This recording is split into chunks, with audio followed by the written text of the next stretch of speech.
আসসালামু আলাইকুম, সবাইকে ওয়েলকাম জানাচ্ছি আজকের এপিসোডে। আপনাদের জন্যই আমার আজকের আয়োজন লেমন ময়েস্ট কেক। কেকটা কতটা সফট এবং ময়েস্ট হবে তা নিশ্চয়ই আপনারা দেখেই বুঝতে পারছেন। আমি আশা করব আমার আজকের রেসিপিটি আপনাদের ভালো লাগবে। তো চলুন শুরু করা যাক। ময়েস্ট কেকটা তৈরি করার জন্য প্রথমেই লিকুইড দুধ নিয়ে নিচ্ছি 2/3 কাপ। 1/3 কাপ দুইবারে নিলেই কিন্তু 2/3 কাপের মাপ চলে আসে। লেবুর রস দিয়ে দিচ্ছি 1/3 কাপ। এখানে স্বাভাবিক তাপমাত্রার দুধ ব্যবহার করা হয়েছে। আপনারা চাইলে দুধটাকে জাল করে ঠান্ডা করে তারপর ব্যবহার করতে পারেন। একটা সাইডে সরিয়ে রাখলাম। এবারে একটি মিক্সিং বলে একদম নর্মাল ময়দা নিয়ে নিচ্ছি 2 কাপ পরিমাণ। আমি সাধারণত যে কোনো বেকিংয়ে তীর ব্র্যান্ডের ময়দা ব্যবহার করে থাকি। ময়দাটাকে নিয়ে খুব ভালো মতো চেলে নিলাম। বেকিং পাউডার নিয়ে নিচ্ছি 1.5 চা চামচ এবং বেকিং সোডা নিয়ে নিচ্ছি 1/2 চা চামচ। লবণ দিয়ে দিলাম 1/4 চা চামচ। এটা টোটালি অপশনাল। লেমন কেকগুলো সাধারণত খেতে একটু ট্যাঙ্গি টাইপের হয়, একটু টক টক ভাব আসে। আপনি যদি এখানে লবণ ব্যবহার করতে পারেন তাহলে স্বাদে কিন্তু একটা ব্যালেন্স নিয়ে আসবে। শুকনো উপকরণ এক সাইডে সরিয়ে রেখে এবার একটি মিক্সিং বলে স্বাভাবিক তাপমাত্রার বাটার দিয়ে দিচ্ছি 1/2 কাপ পরিমাণ। আপনি চাইলে এখানে সল্টেড বাটারও ব্যবহার করতে পারেন, আবার চাইলে আনসল্টেড বাটারও ব্যবহার করতে পারেন।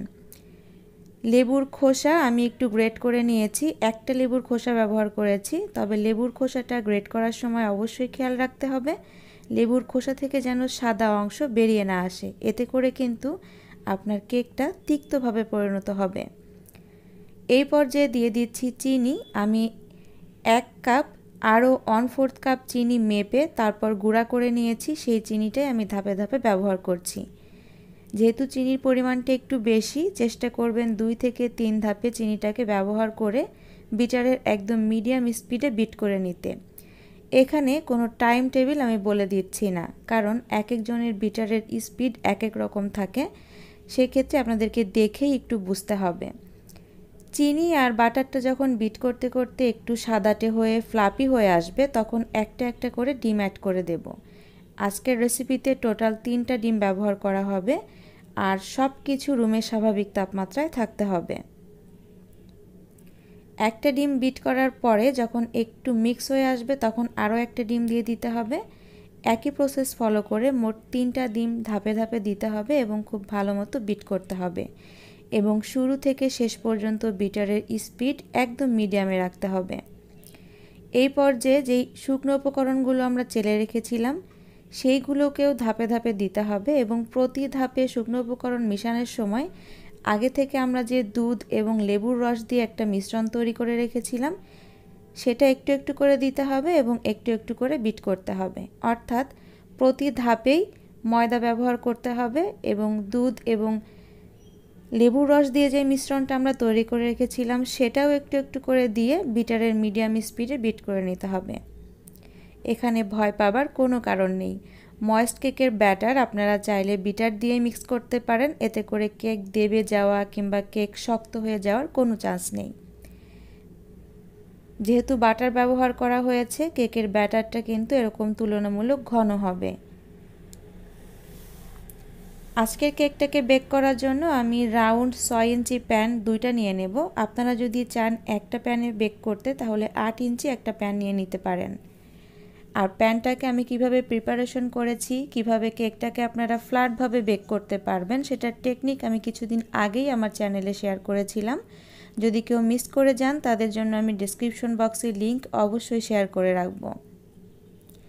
সমান ভাগে 2টা প্যানে আমি কেকের ব্যাটার দিয়ে দিচ্ছি।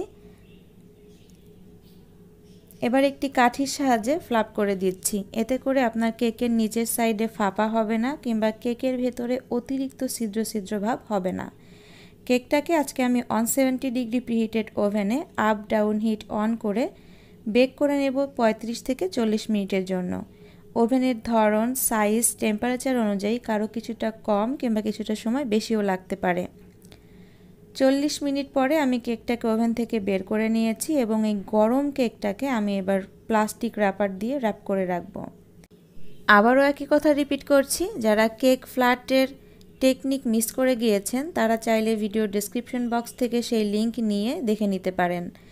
এবারে আমি এই গরম কেকটাকে প্লাস্টিক র্যাপার দিয়ে র্যাপ করে রাখবো যতক্ষণ না পর্যন্ত ঠান্ডা হয়ে আসবে। এবং আপনারা চাইলে এভাবেই প্লাস্টিক র্যাপার দিয়ে র্যাপ করে কেকের বেসটাকে 7 দিন পর্যন্ত নর্মাল ফ্রিজে স্টোর করতে পারেন। আপনি চাইলে 7 দিন পরেও কেকটাকে ক্রিম দিয়ে ফ্রস্টিং করতে পারেন। তো ফিরে আসছি ঠান্ডা হওয়ার পরে। এভাবে ঢেকে রাখলে যেই বাষ্পটা ভেতরের দিকে যেতে পারবে সেই বাষ্পের কারণেই আপনার কেকটা সফট এবং ময়েস্ট হতে সহায়তা করবে। তার মানে আপনি যেভাবে বেক করেছিলেন তার থেকেও কিন্তু কেকটা অনেকটাই সফট হয়ে যাবে। কেকটা যখন একদম ঠান্ডা হয়ে গিয়েছে তখন আমি কেকটাকে ডিমোল্ড করে নিচ্ছি। গরম কেক কখনোই ডিমোল্ড করতে যাবেন না। অনেক সময় হয় কি, গরম কেক ডিমোল্ড করতে গেলে কেক কিন্তু চুপসে যাওয়ার একটা চান্স থাকে। সেক্ষেত্রে অবশ্যই কেকটাকে ঠান্ডা করে তারপর ডিমোল্ড করতে হবে। তো আমি 2টা কেককে ডিমোল্ড করে নিচ্ছি। এবার যে বেকিং পেপারটা ব্যবহার করেছিলাম সেটাও তুলে নিচ্ছি। আশা করছি আমার আজকের রেসিপিটি আপনাদের ভালো লেগেছে। পরবর্তী এপিসোডে একটা কেককে কিভাবে পারফেক্টভাবে স্লাইস করতে হয় এবং বাটার ক্রিম দিয়ে একটা কেককে কিভাবে ফ্রস্টিং করতে হয়, কিভাবে ফিনিশিং আনতে হয় সেটারই কিছু টেকনিক শেয়ার করব। সে পর্যন্ত আমাদের সাথেই থাকবেন। ধন্যবাদ।